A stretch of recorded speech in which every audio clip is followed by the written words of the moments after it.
Indian railway दुनिया का चौथा सबसे बड़ा रेल नेटवर्क, 13 लाख से भी ज्यादा एम्प्लॉइज, गतिमान एक्सप्रेस, वंदे भारत और तेजस जैसी हाई स्पीड ट्रेन, लेकिन फिर भी हमें ये आवाज हर स्टेशन पर ही सुनाई देती है। कृपया ध्यान दीजिए, वाराणसी जोधपुर मरुधर एक्सप्रेस अपने निर्धारित समय 12:05 से 2 घंटे 50 मिनट की देरी से प्लेटफॉर्म नंबर 4 पर आएगी।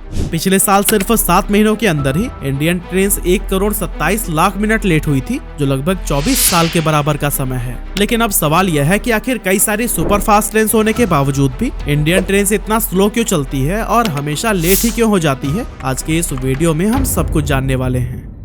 दोस्तों, इंडियन रेलवेज अपने लार्ज नेटवर्क और लाखों एम्प्लॉयज के लिए जाना जाता है, जिससे हर रोज करीब 20 करोड़ टन सामान और 2.5 करोड़ पैसेंजर्स ट्रेवल करते हैं। मगर जब स्पीड की बात आती है तो भारत के आंकड़े हमें 100 साल पीछे धकेल देते हैं, क्योंकि हमारे एक्सप्रेस ट्रेन की एवरेज स्पीड जहां 37 से 45 किलोमीटर पर आवर तक है, वहीं जिन्हें हम सुपर फास्ट की कैटेगरी में रखते हैं, उन ट्रेन की स्पीड भी महज 55 kmph है। और कहीं अगर आपने 70 किलोमीटर पर आवर की स्पीड से चलती हुई ट्रेन देख ली तो बस यह जान लीजिए कि वो कुछ गिनी चुनी प्रीमियम ट्रेन में से एक है।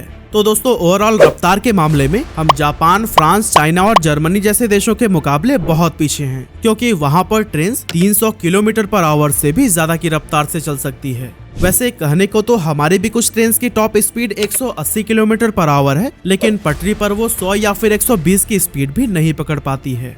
अब अगर हम चाइना की हाईएस्ट स्पीड वाली ट्रेन संघाई मैगलेव की बात करें तो उसकी मैक्सिमम कॉमर्शियल स्पीड 460 kmph है, जो 30 किलोमीटर का सफर बड़े आराम से 7.5 मिनट में ही पूरा कर लेती है। अब आगरा और दिल्ली के बीच 242 किलोमीटर की जिस दूरी को वहां की ट्रेन सिर्फ आधे घंटे में पार कर सकती है, उसे अपने देश के फास्टेस्ट गतिमान एक्सप्रेस ट्रेन को पूरा करने में 1 घंटे 40 मिनट से भी ज्यादा का समय लगता है। और दोस्तों, इसी से ही आप अंदाजा लगा सकते हैं कि ट्रेन स्पीड के मामले में हम बाकी देशों से कितना पीछे चल रहे हैं। यहाँ तक कि 1969 में ही जब पहली राजधानी एक्सप्रेस को रेलवे ट्रैक पर चलाया गया था, तब उसकी टॉप स्पीड 120 हुआ करती थी। लेकिन करीब 53 साल के बाद आज भी सबसे तेज राजधानी एक्सप्रेस 140 kmph की ही स्पीड से चल सकती है।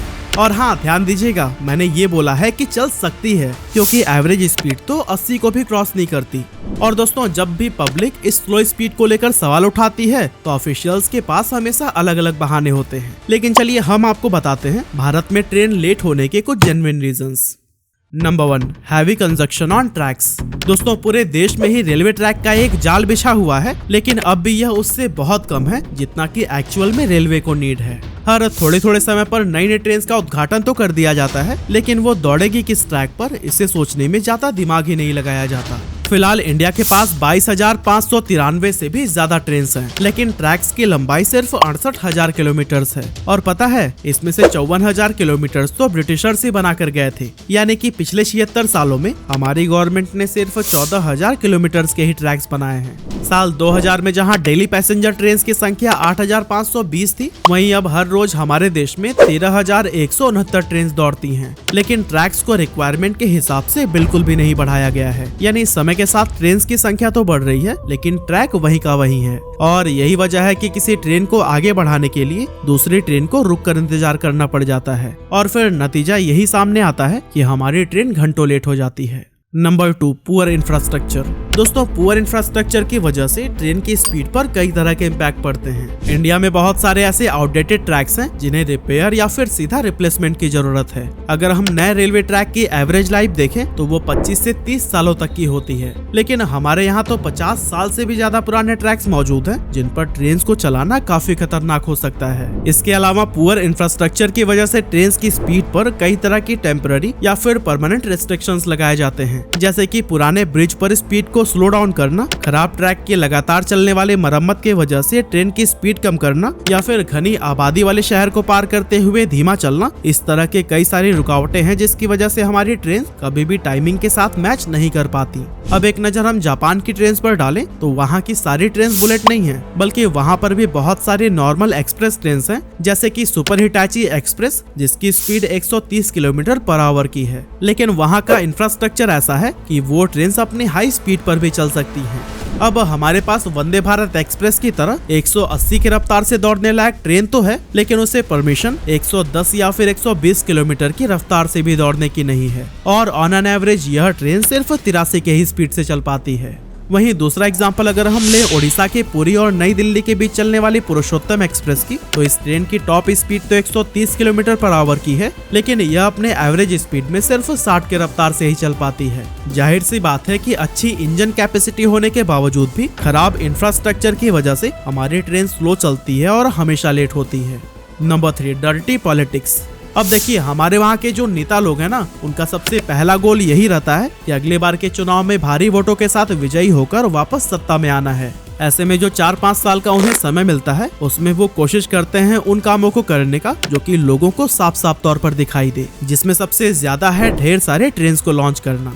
अब देखा जाए तो सबसे ज्यादा जरूरत हमें नए रेलवे ट्रैक्स को बिछाने की और बिछे हुए ट्रैक्स को अपग्रेड करने की है, लेकिन इस काम में एक तो 15 से 20 साल का समय लग जाएगा और आम लोग भी सीधे तौर पर इस ग्रोथ को नहीं समझ पाएंगे। ऐसे में हमारे नेता लोग सिर्फ उन्हीं मुद्दों पर फोकस करते हैं जिससे उन्हें अगले चुनाव को जीतने में हेल्प मिल पाए। और दोस्तों, यही तो वजह है कि जो 54,000 किलोमीटर की लंबी ट्रैक अंग्रेज बिछा कर गए थे, उसमें हम सिर्फ 14,000 किलोमीटर ही जोड़ पाए हैं। Number 4, uncooperative attitude among railway officials. दोस्तों, रेलवे अधिकारियों की लापरवाही के किस्से हमें अक्सर सुनने को मिलते हैं। कई बार तो देखा गया है कि ट्रेन आने की अनाउंसमेंट किसी और प्लेटफॉर्म पर होती है, लेकिन ट्रेन तो किसी दूसरे ही प्लेटफॉर्म पर चली जाती है। ऐसे में जब तक सवारी ट्रेन में न बैठ जाए तब तक वो आगे थोड़ी बढ़ेगी, और फिर पैसेंजर्स को अपना प्लेटफॉर्म चेंज करते टाइम जो लेट होता है, वो भी तो ट्रेन के लेट होने का कारण बनती ही है। इसके अलावा अगर कोई ट्रेन देरी से चल रही होती है तो फिर ऑफिसर्स उसे सीरियस लेकर समय पर पहुंचाने के बजाय उसे और ज्यादा लेट ही कर देते हैं, ताकि ऑलरेडी लेट हो चुके ट्रेन के चक्कर में और सारी ट्रेनें लेट न हो जाएं। लेकिन इतना दिमाग लगाने के बाद भी यही देखने को मिलता है कि ज्यादातर ट्रेनें भारत में देरी से ही अपने डेस्टिनेशन तक पहुंचती हैं। Number 5, unhealthy competition. दोस्तों, यह पॉइंट इस वीडियो में देखकर आपको थोड़ी हैरानी जरूर हुई होगी, लेकिन रिसर्च करते हुए मुझे आपसे भी कहीं ज्यादा शॉक लगा था। एक्चुअली रेलवे के अंदर अलग अलग जोन्स के बीच में एक अनहेल्दी कंपटीशन देखने को मिलता है। अलग अलग जोन के ऑफिशियल्स दूसरे जोन के ट्रेन को लेट कराने के लिए उन्हें पास ही नहीं देते।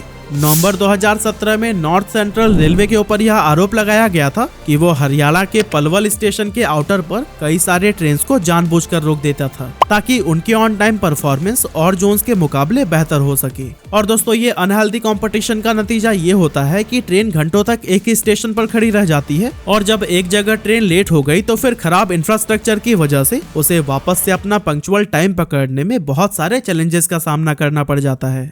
Number 6, bullying of railway officers. दोस्तों, रेलवे एम्प्लॉइज को लेकर एक और बहुत सीरियस कंप्लेन हमेशा देखने को मिलती है कि बड़े अधिकारी अपने जूनियर्स के साथ तानाशाही वाला रवैया अपनाते हैं और वे लगातार उन पर मानसिक दबाव बनाकर काम करवाना चाहते हैं। देखा जाए तो एक स्टाफ को एक बार में एक ही ड्यूटी करने का नियम है, लेकिन बड़े अधिकारी उनसे उनके ऑफिशियल वर्क के अलावा अपने पर्सनल काम भी करवाते हैं।